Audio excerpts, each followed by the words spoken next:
gitu ya.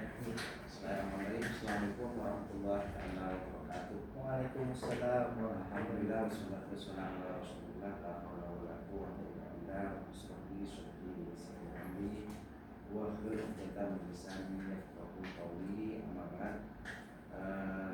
Tesis dengan judul model pembelajaran dalam 7 kebiasaan anak Indonesia hebat di pesantren Raudatul Hasanah Probolinggo atas nama Muhammad Helmi.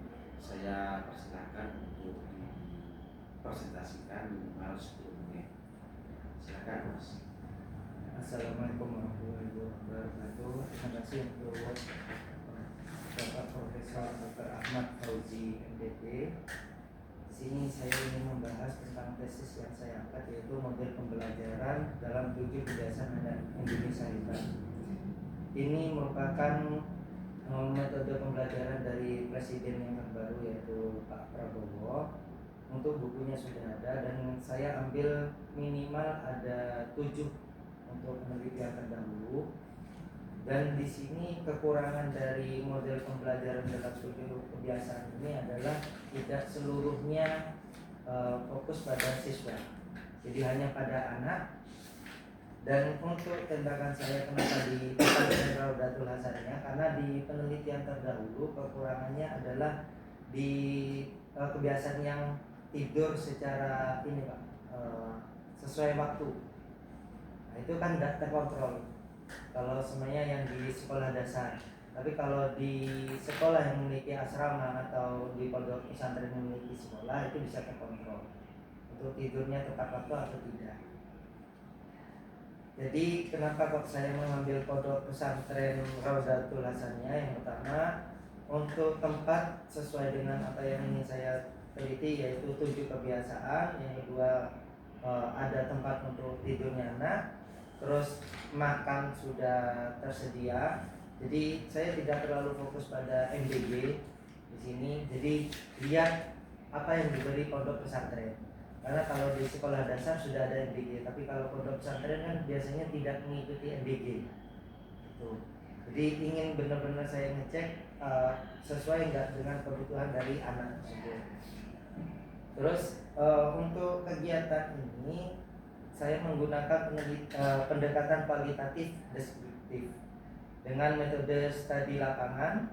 Data yang diperoleh itu melalui observasi, wawancara mendalam dari pengasuh dan ustazah.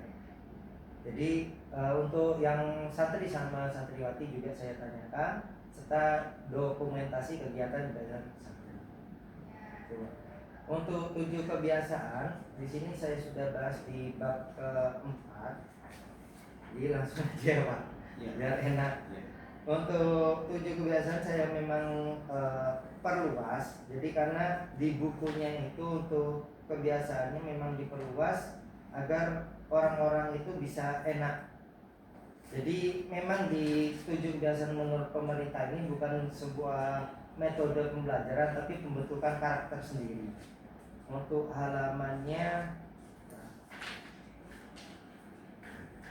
untuk halamannya dari halaman 51 Pak.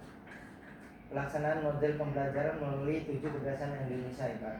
Di halaman 51 di situ ada kebiasaan berdoa sebelum dan sesudah aktivitas. Kalau di pondok pesantren untuk kebiasaan berdoa itu alhamdulillah terlaksana. Terus ada tambahan yaitu sholat duha sama doa bersama. Untuk yang sholat tahajud hanya sholatnya saja, tidak sambil berdoa. Karena saya itu anak fokus untuk persiapan sholat subuh. Jadi setelah sholat tahajud tidur lagi untuk sebentar persiapan sholat subuh, baru berdoanya di sholat duha. Kebiasaan disiplin beribadah. Terus selanjutnya kebiasaan menjaga kebersihan lingkungan. Di sini bagusnya di pondok pesantren itu untuk anak-anak setiap pagi setelah selesai sholat duha, sebelum masuk madrasah, itu anak-anak ada kegiatan untuk bersih kamar. Nah, untuk yang kamar mandi itu khusus anak-anak yang bermasalah atau dapat sanksi. Biasanya tidurnya terlambat atau sholatnya yang terlambat, jadi sanksinya untuk membersihkan kamar mandi. Terus ada nggak jadwal piket untuk kamar mandi? Ada tersendiri. Cuma yang khusus untuk sanksi itu didahulukan. Setelah itu kebiasaan disiplin belajar itu biasanya dimasukkan ada beberapa kriteria. Yang pertama untuk madrasah sendiri, untuk di pondok pesantren itu fokus pada penghafalan Al-Quran. Sedangkan yang dari luar itu setiap momen saja. Contohnya kayak pengajian Maulid Nabi, jadi ngundang kiai atau ustadz yang dari luar untuk menambah pelajaran dari anak-anak sendiri. Selanjutnya kebiasaan sopan santun, penghormatan kepada guru itu juga dilaksanakan setiap pengajaran termasuk dalam pengajian atau madrasah. Dan untuk tambahannya biasanya untuk kebiasaan sopan santun kepada masyarakat atau kebiasaan kepedulian sosial itu ditambahkan di kegiatan bazar. Jadi untuk kedisiplinan sosial itu bisa diambil di bazar. Dan terakhir kebiasaan tanah air. Cinta tanah air. Kalau cinta tanah air itu kan per minggu. Kayak apa tuh? Upacara bendera sama yang di cinta tanah air ini kegiatan 1 tahun sekali. 17 Agustus atau Hari Santri. Nah, untuk yang total harian hampir nggak ada. Kalau semua harian kayak mau gini-gini kan sulit Pak. Karena ini pondok pesantren, jadi mereka adanya mingguan untuk yang cinta tanah air, yaitu pengadaan upacara setiap hari Senin. Tuh. Terus untuk hasil dari temuan ini, saya bahas di bab 5 halaman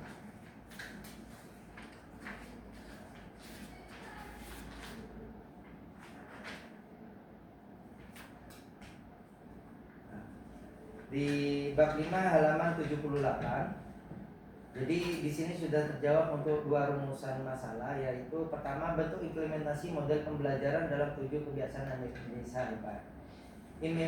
Implementasi modelnya pembelajaran dalam 7 kebiasaan itu dilaksanakan secara sistematis, terencana dan berkelanjutan melalui integrasi antara pendidikan formal, pendidikan diniyah, serta kehidupan santri di asrama.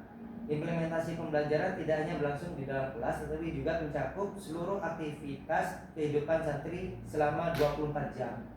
Jadi enaknya di pondok pesantren itu kita bisa ngecek 24 jam. Kalau di sekolah negeri kayak SD itu hanya ada 8 jam saja. Sedangkan untuk yang tidur selesai dari sekolah itu nggak bisa dilihat. Terus pelaksanaan model pembelajaran diawali dengan tahap perencanaan yang melibatkan pengasuh pesantren, kepala madrasah, dewan asatid, musyrif, dan pengurus santri dalam menyusun program pembinaan karakter, tata tertib, jadwal kegiatan, serta mekanisme evaluasi. Terus untuk yang kedua, model pembelajaran yang dikembangkan dalam implementasi ini, penelitian ini menghasilkan model konseptual holistic habituation learning model, yaitu model pembelajaran berbasis kebiasaan yang mengintegrasikan nilai religius, moral, sosial, dan kebangsaan melalui pengalaman belajar yang berlangsung selama 24 jam di lingkungan pesantren. Gitu Pak. Nah, untuk hasilnya sebenarnya yang ingin saya angkat, tapi takut nanti ganti judul juga. Ini dari kecemasan saya yang waktu masih jadi psikologi pendidikan, bahwa kebanyakan dari pemerintah hanya fokus di anak SD.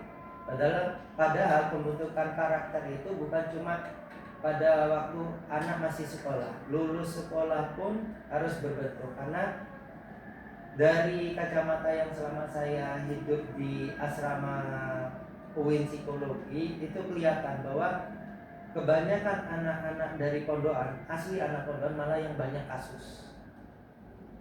Contohnya sering, maaf ya Pak, saya sebut aja ya, sering minum minuman khamr apa, malah yang anak pondokan.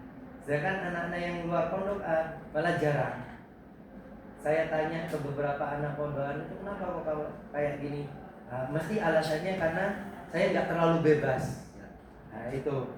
Jadi ini memang saya ngangkat ke pondok pesantren untuk melihat langsung juga yang anak MTS sama MA. Alhamdulillah berhasil, dan dari pengasuhnya sendiri karena tahu ada kegiatan kayak gini dan persis, untuk dari Dewan Kiai pun mengakui bahwa saya akan menggunakan yang punya pondok pesantren, tidak mengupgrade dari pemerintah, karena hampir 78% sudah sama. Bedanya hanya di makanan sama tidur. Kalau di pesantren nggak bisa ngikuti dari kegiatan yang ada di pemerintah, yaitu jam 9 malam harus tidur.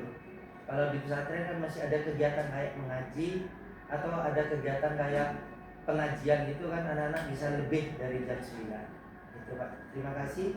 Mungkin ya, ada kekurangan dari saya, mohon dievaluasi. Terima kasih ya Mas Helmi ya. Mas Helmi sekarang ngajar. Untuk sekarang enggak, sudah Pak. Ngajar. Iya, sudah berhenti. Dulu satunya psikologi ya. Psikologi Di mana? UIN Malang. Kembali ke tesis. Iya. Jadi pertama tadi Mas Hilmi menyampaikan bahwa ternyata kebiasaan anak Indonesia hebat ini di pesantren tidak ada, karena dia memiliki karakter ya, metode sendiri. Kenapa kalau nggak ada kok dimunculkan dulu? Nah, kenapa kok ada di kenapa kok saya ngambil di pesantren Pak? Pertama kan sebelum pertanyaan saya, kenapa kalau tidak ada di pesantren kok dimunculkan gitu? Gini Pak, Ya. alasan saya ya Pak. Yang pertama kan saya mengambil kasus yang terbaru. Nah, keluar metode pembaruan, yaitu model pembelajaran dalam 7 kebiasaan ini. Ya.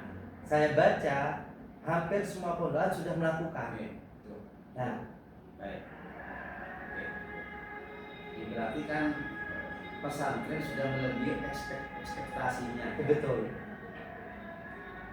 Jadi Oke. Oke. Sudah melebihi. sudah melebihi. Nah, dari apa yang ditargetkan. Nah, dari Bisa saja tidak cukup. Iya kan? iya, Kan ya. iya.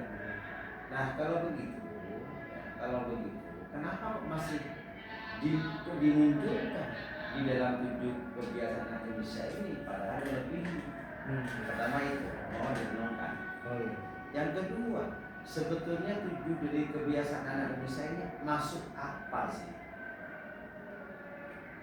Secara attitude maupun video apa sih sebetulnya? Kalau boleh menafsirkan, ini karakter. Betul. Psikologi berarti. Iya. Iya kan? Iya kan? Iya. Iya. Psikologi atau karakter. Kan gitu. Iya. Kenapa? Kalau kemudian sudah artinya ini masuk ke karakter, kalau di pesantren itu ada semacam karakter yang lebih luas, yang ini 7, yang hanya begini. Kenapa panjenengan tidak mengistilahkan karakter saja daripada 7 kebiasaan, apalagi melampaui? Itu pertama, ya kan? Supaya lebih bagus di pandangan saya ya. Iya, Kan ya kan? Karena kan pesantren ternyata tidak ternyata 7 yang dirilis oleh kementerian itu melebihi melebihi ekspektasi lah, targetnya kan iya, gitu kan. betul. Ini disampaikan Mas tadi. Iya. Nah, kalau menurut aturannya kan jam 7 tidur di pesantren masih banyak kita. Jam sekian bangun tahajud, berarti karakter kan? Iya. Kan iya kan? Iya betul. Kenapa kok mau ya? Makanya kalau hemat saya ya nanti dipadukan dengan yang salah yang lain. Kalau hemat saya adalah ini ya pembentukan karakter. Ini tapi tidak merubah dalam tetap. Ini saran itu boleh berubah tapi Iya. pembentukan karakter ya kan? Kan ya. Atau malah biar lebih mantap, biar supaya istilah ini tidak hilang, ya pembentukan karakter melalui 7 kebiasaan anak Indonesia di pesantren. Satu itu pertama. Jadi sebetulnya yang sebetulnya masih ingin diteliti itulah karakternya. Kalau boleh saya mengungkap secara global, ya dah. Betul. Iya kan dia kan? Iya. Di situ tidak ada sama sekali pembelajaran. Iya Pak. Iya kan? Kenapa kok muncul di dalam judul? ya kan? Ah. Iya kan? Kan iya kan? Iya. Apa kalau tidak muncul tidak kurang pas atau bagaimana? Ya kan? Nah, enggak jujur aja. Ya kan? Kalau kejujuran saya Pak, bukan saya sebenarnya memang saya ganti Iya. pembentukan, cuma dari penelitian terdahulu itu nggak ada sebut karakter. Kenapa?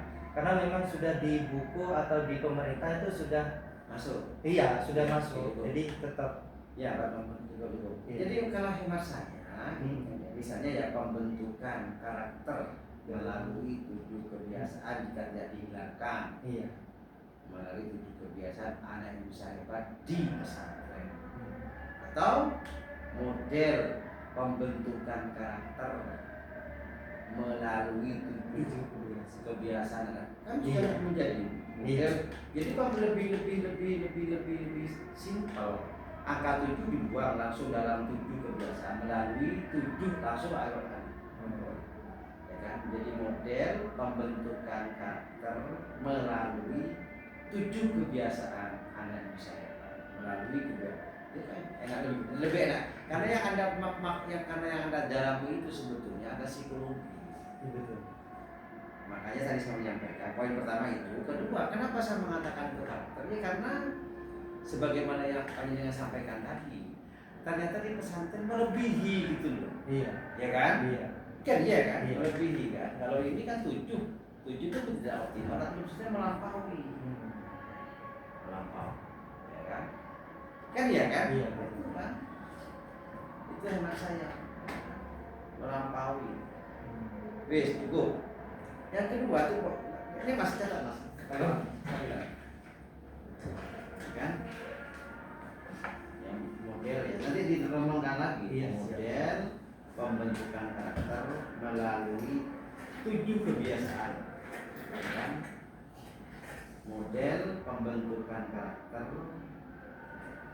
melalui 7 kebiasaan anak Indonesia hebat di masa depan. Paham ya?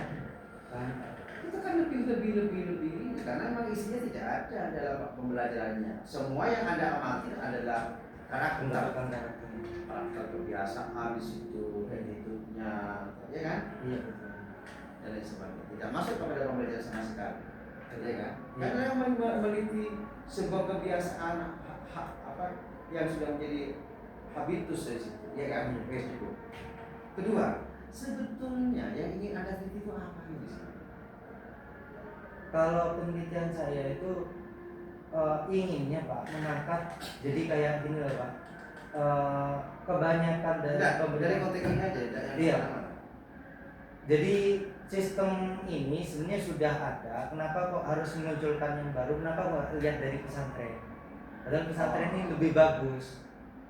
Itu diri saja sampai. Iya, pinginnya saya sebetulnya begitu. Iya. Apa? Jadi istilahnya itu kenapa pemerintah memunculkan sebuah istilah 7 kebiasaan? Kenapa nggak di pesantren? Itu yang sebetulnya kan? Iya. Wah, ngomong. Ya betul tadi. Judulnya lebih bagus itu. Model pembentukan karakter, ya kan? Ya kan? Model pembentukan karakter, ya kan?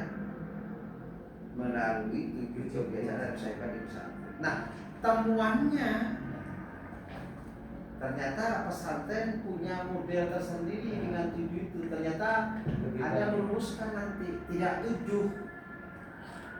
Iya. Mungkin 25 misalnya karakter, gitu kan? Misalnya, model pembentuk karakter best 25 apa?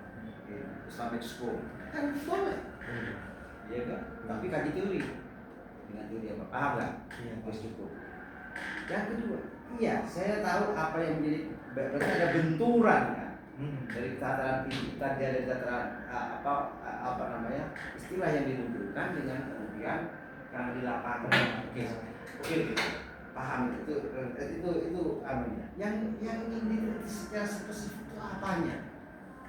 Secara spesifik dari model yang diminta pemerintah ini, sedangkan di lapangan Iya, yang mau diteliti itu apanya sih? model yang dari pemerintah, Pak. Iya, loh, kan mau yang pemerintah loh mau dipesankan. Nah, Yang mau nah, yang mau diteliti itu sesungguhnya fokus sama itu ini apa sih sebetulnya? oh fokusnya Iya, saya. iya. Sebenarnya ini cuma apa ya Pak? Keluh kesah saya gitu, Pak. Jawab ini ya. Iya, dari keluh kesah saya bahwa apa yang dikeluarkan pemerintah ini udah terlambat. Kayak 7 kebiasaan ini Bukan sebenarnya itu yang saya maksud. Bukan. Tadi pemahaman panjenengan tadi membenturkan bahwa konsep ini dengan sudah betul, ya kan? betul. Lalu Anda meneliti di biologi. Yang mau diteliti di biologi itu apanya? Oh, yang ingin Iya. saya teliti Iya. bahwa yang ingin saya teliti di mana sih kok sana itu berhasil membentuk karakter itu sendiri. Itu apa namanya itu? Kalau Apa namanya itu? Jangan langsung kepada berhasil. Kok berhasil? iya, Yang itu apanya di biologi sebetulnya sih? model dalam ininya Pak, pembentukan Nah, karakter. iya, proses kan? Prosesnya. Iya. Iya. Di mana ada proses di sini? Oh iya. Di Nggak rumah tahu. salah. Ada kan? Mestinya kan bagaimana strategi yang boleh kan? Iya. Kan? Bagaimana strategi pembentukan karakter melalui 7 kebiasaan di pesantren. Kan begitu kan? Iya. Ketika saya tanya apa yang Anda ingin teliti? Iya. Modelnya Pak, apa strategi pembentukan Strategi. karakternya Pak? Ya kan? Iya betul. Ya itu kan nanti kan karena tadi bersifat deskriptif, kualitatif dan deskriptif, berarti Anda dalami, ya kan? Tak mungkin lah langsung kemudian lahir sebuah kebijakan diikuti oleh anak didik. Penelitian itu menyelami, pertama merumuskan sebuah kebijakan. Kenapa kok kayak merumuskan sebuah kebijakan ini? Dasarnya apa sebetulnya kayak? Ini kan bisa Iya. dikaji kan? Iya. Sesungguhnya peserta ini bercita-cita kemana? Iya betul. Nah akhirnya runtuh dikaji lahirnya sebuah action berupa kebijakan, lalu kemudian diimplementasikanlah dari sebuah itu ternyata memang begitu prosesnya. Kiai itu mempunyai cita-cita. Nah strateginya gitu. Dan di sini di mana? Makanya saya bilang yang mau dititik Anda itu apanya? Iya nggak? Kalau fokus ke buku saya. Iya kan? Iya. Iya kan? Jadi ketika saya tanya apanya sih yang ingin diteliti di biologi? Cara apa pembentukan karakter tanda petik berdasarkan hipotesis sementara bagi saya berhasil. Nah, nanti itu berhasil jalan di belakang. Cara pendoktrinan lah. Iya. Ya toh? Iya. Ya kan? Ketika cara itu sudah terbentuk, maka jadi sebuah model, ya kan? Model pembentukan sudah. Bagaimana strategi pembentukan karakter mungkin kan? Nomor 2 bagaimana model. Lah kunci pembelajaran, ya kan? Coding lagi. Padahal itu sebuah istilah yang dipaksakan oleh saya kan. Nah, dari pernyataan panjenengan tadi, Anda lebih mengarah kepada ini, ke pembentukan terus. Kalau begini kan, bagaimana strategi pembentukan karakter melalui 7 kebiasaan dan usaha hebat di biologi kan jelas satu. Iya. Nomor 2 bagaimana model pembentukan itu sudah strategi. Jadi secara lebih praktis lah. Kalau yang pertama misalnya kebijakannya visi pesantrennya apa, dari mana itu pesantren itu apa kok sampai membentuk. Ternyata nanti temuannya caranya begini. Nah temuan itulah nanti Anda baca dengan teori termasuk mematahkan, kan? Iya. Yang 7 kebiasaan dan usaha hebat itu ternyata dalam sebuah teori pasti Likona bahwa terbentuk karakter itu ada 18 umpama. Strateginya ada apa knowledge karakter, ada pemahaman dulu, ada aja toh, iya, kan begitu. Iya. Nah ternyata di biologi ini punya karakter tersendiri, misalkan. Lalu Anda patahkan, dengan demikian maka 7 karakter hebat itu sudah itu loh, itu temuan itu luar biasa itu. Paham nggak? Ada yang bisa mematahkan itu. Ada yang bisa mematahkan atau melahirkan sebuah istilah baru dengan kebiasaan. Ternyata Anda nanti model pembentukan karakter, judulnya kan begini nanti. Model pembentukan karakter melalui, gitu, ya kan? Nilai-nilai di pesantren bisa umpama. Jadi Anda mengkritisi itu yang ini. Oke. Paham ya? Paham. Nilai-nilai melalui apa melalui core value kayak apakah melalui nilai, terserah lah, ya kan? Ataupun jika tidak dimunculkan di judul, judulnya tetap ini nggak apa-apa, paham ya? Judulnya tetap model Jakarta Malu Tujuan Indonesia, hebat. Tapi temuan penelitian yang ada di sini itu adalah menjelaskan bahwa pembentukan karakter melalui sebuah sistem nilai atau value, dan dalam teori ya kan ada ini melampaui dengan konsep yang dikembangkan oleh pemerintah dengan tujuh kebiasaan. Artinya adalah mengendorse lah ya kan, jadi ya kan gitu kok. Luar biasa, ini baru tesis ini, masa nggak begitu? Apa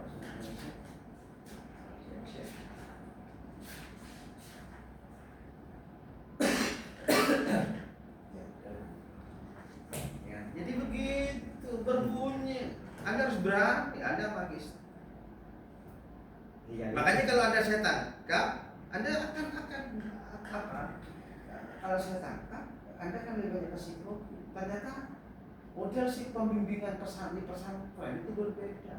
Dia lebih enjoy misalnya kan, gitu, iya kan, ya kan, lebih religius misalnya, lebih terbentuk lah karakternya, kan, iya kan, lebih terbentuk. Kalau di sekolah mungkin masih ini yang sama. Jadi ketika ditanya apa yang diteliti di sini, pembentukan model strategi cara pembentukan karakter, dua modelnya, jelaskan, iya kan? Dari sini kan bagaimana bentuk, kok bertanya lagi lah, usah kami ngerti kok.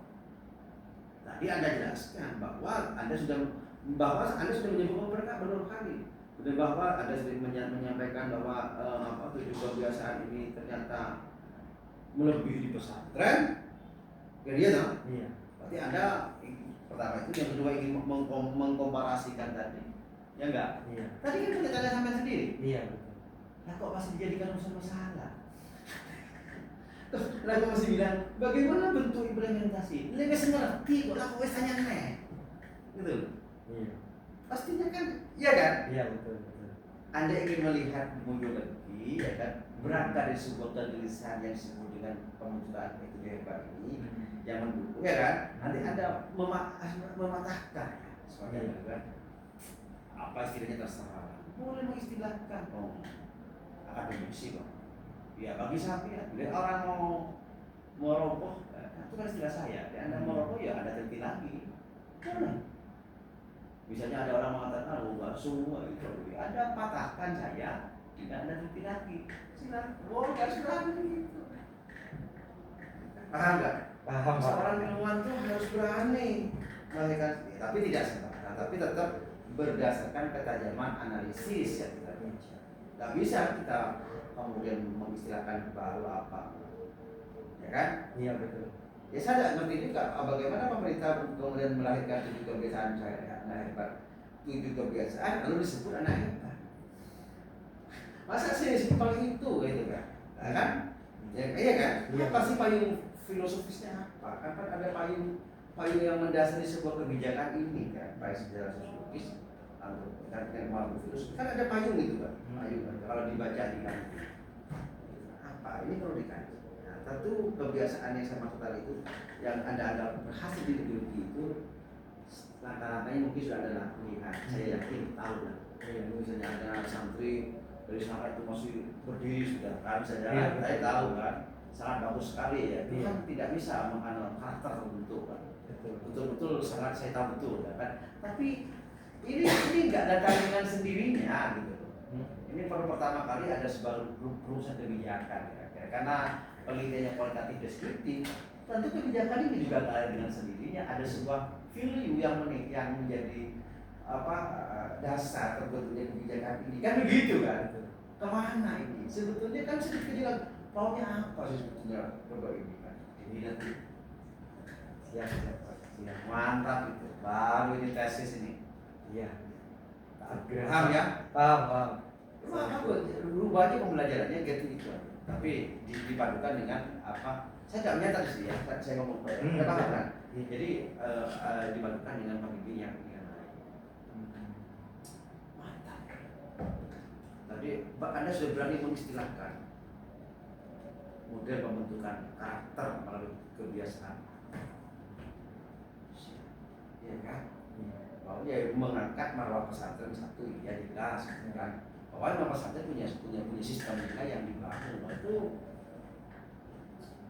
tadi sudah jelas, kalau Anda sudah mengkritik bahwa kata melampaui, lah kok saya tanya lah, lihat dulu saya, bagaimana bentuk, lah kok tanyain lagi wis ngerti bentuknya koyok gitu, kok masih dijadikan urusan masalah, ya enggak? Iya. Kan iya kan, bentuknya Iya. sebenarnya bisa mengkritik tadi terhadap apa yang dijadikan urusan. Lah kok misalnya aneh, bagaimana bentuk impre penerapan 7 kebiasaan misalnya terus menduur kok melebihi, kok ditanyakan aneh, sampai ya, hah? Makanya saya ingin menggarisbawahi itu terus masuk apa sebetulnya kalau dipereskan karakter ini, nah kan itu loh. Tapi pahami dulu di saya apa benar karakter apa tidak. Tapi saya rasa karakter kan. Anda gunakan satu teori di sekolah sudah bagus itu, dengan teori yang baru mantap sekali. Jadi tesis sampainya ini kan nanti itu aja yang cukup ya. Terima kasih Mas Hilmi. Terakhir saran saya Mas Hilmi nanya saran. Mas ini harus dimanapun, Mas ini harus supaya ilmunya berkembang dan memberikan kontribusi pada yang lain. Itu pesan yang pertama. Yang kedua, yang mungkin bisa dibangun ngajar. Itu ada yang mengandung pasar itu perawan satu lama itu. Yang pertama, yang kedua terus belajar sudah menjadi insan yang baik. Jangan puas dengan apa yang kamu lakukan. Ya terus kita menjadi belajar terus menjadi sebuah kebutuhan kewajiban bagi manusia. Jadi Mas ini dengan menyandang gelar master, pesan saya jangan sudah paling merasa baik di atas langit masih ada lagi.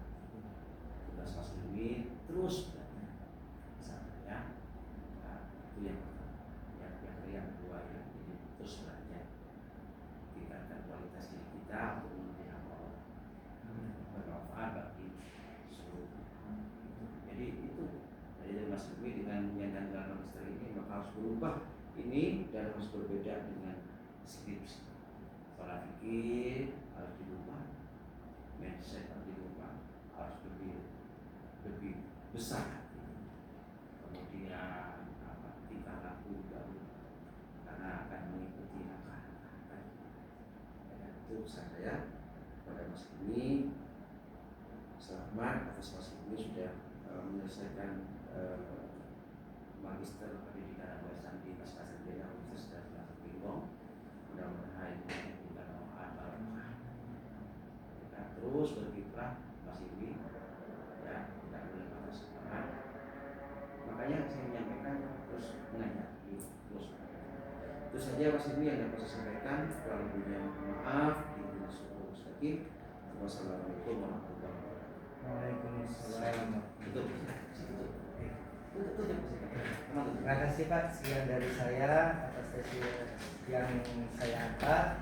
Terima kasih untuk masukannya, akan saya ubah untuk yang beberapa harus diubah.